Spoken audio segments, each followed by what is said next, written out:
नमस्कार दोस्तों, welcome to inspire study. मेरा नाम है अभिषेक सिंह। आज के सेशन में हम लोग फिर से चर्चा करने वाले करंट अफेयर के क्वेश्चन।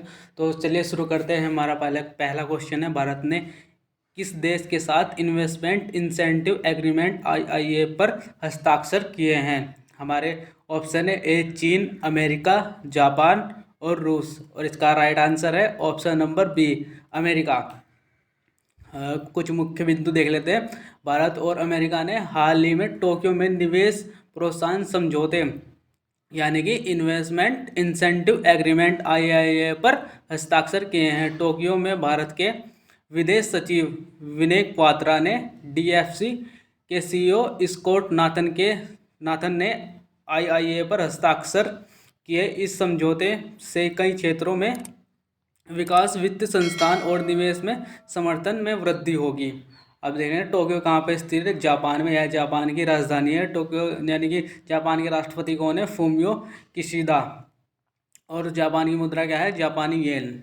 नेक्स्ट क्वेश्चन है, किस संगठन ने चाइल्ड अलर्ट, ये इंपॉर्टेंट है, चाइल्ड अलर्ट शीर्षक से रिपोर्ट जारी की है? ऑप्शन है WHO, विश्व आर्थिक मंच, संयुक्त राष्ट्र और डी यूनिसेफ। इसका राइट आंसर है option number D, UNICEF.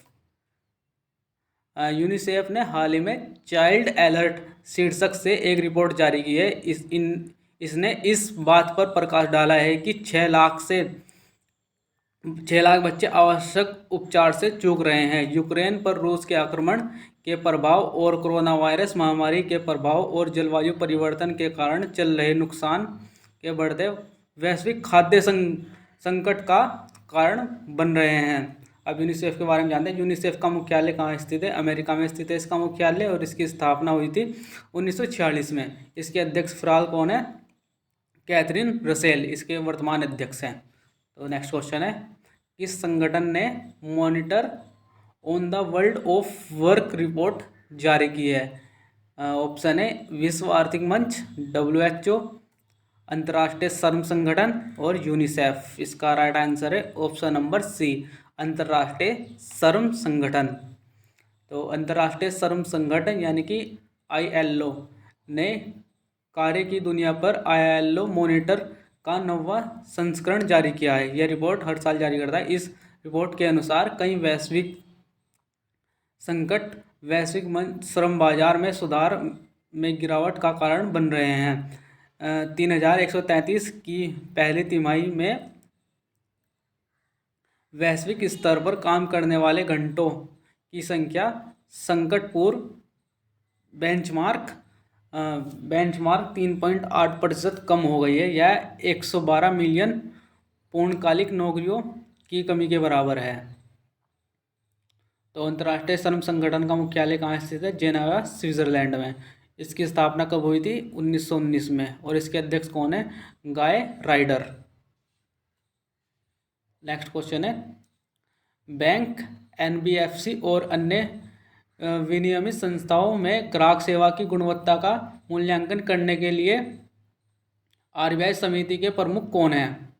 Option है ए BB कानगू और बी विवेक देबरॉय, सी विनय कुमार सक्सेना और डी इनमें से कोई नहीं। इसका राइट आंसर है option number A, BB Kango. भारतीय रिजर्व बैंक RBI ने NBFC और इसके द्वारा विनियमित अन्य संस्थाओं में ग्राहक सेवा की प्रभावकारिता, पर्याप्तता और गुणवत्ता का मूल्यांकन करने के लिए एक समिति का गठन किया है।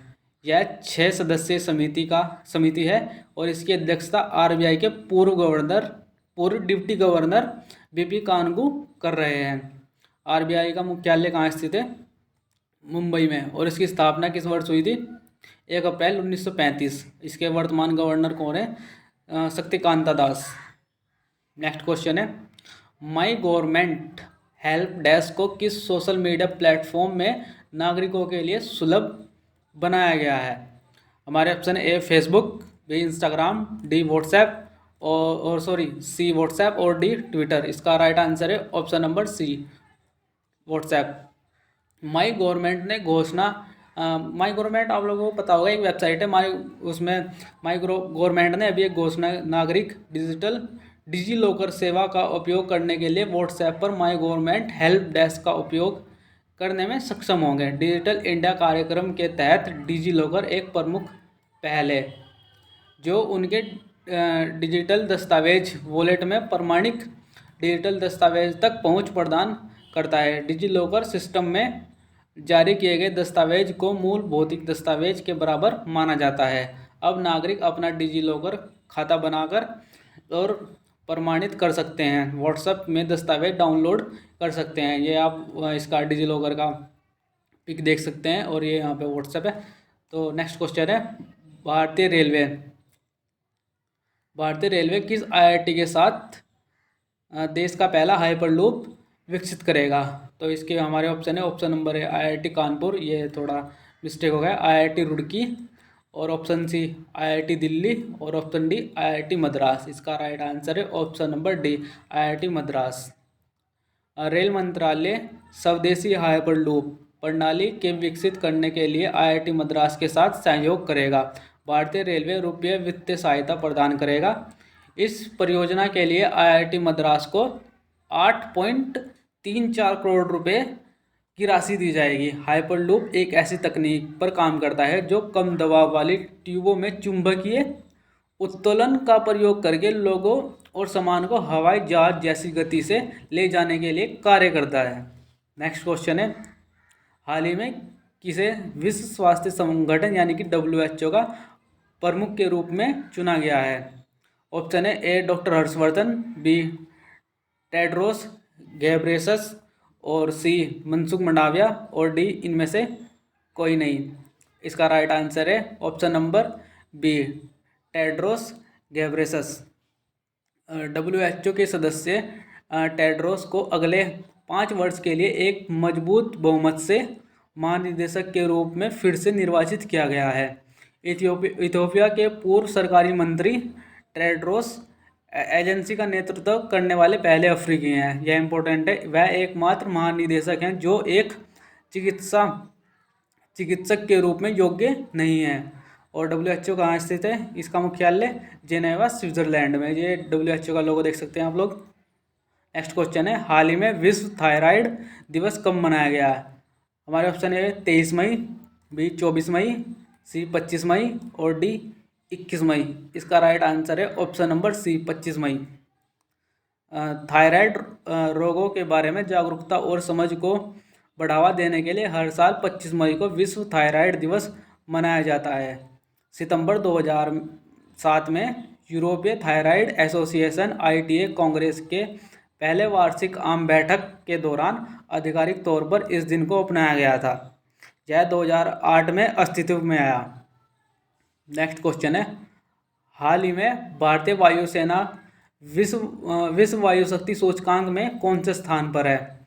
हमारे ऑप्शन है पहले, दूसरे, तीसरे और चौथे। इसका राइट आंसर है ऑप्शन नंबर सी तीसरे स्थान पर। भारतीय वायुसेना को विश्व सूचकांक में तीसरे स्थान पर रखा गया है। आधुनिक सैन्य विमान की विश्व निर्देशिका WDMMA ने 2022 की वायु शक्ति की रैंकिंग प्रकाशित की है। इंडियन एयरफोर्स के वर्तमान में अपनी सक्रिय विमान सूची में कुल 1645 इकाइयों की गणना करता है। इंडियन एयरफोर्स के प्रमुख कौन है फिलहाल? एयर चीफ मार्शल विवेक राम चौधरी। और इंडियन एयरफोर्स की स्थापना कब हुई थी? अक्टूबर 1932 को। ये इंडियन एयरफोर्स का लोगो है।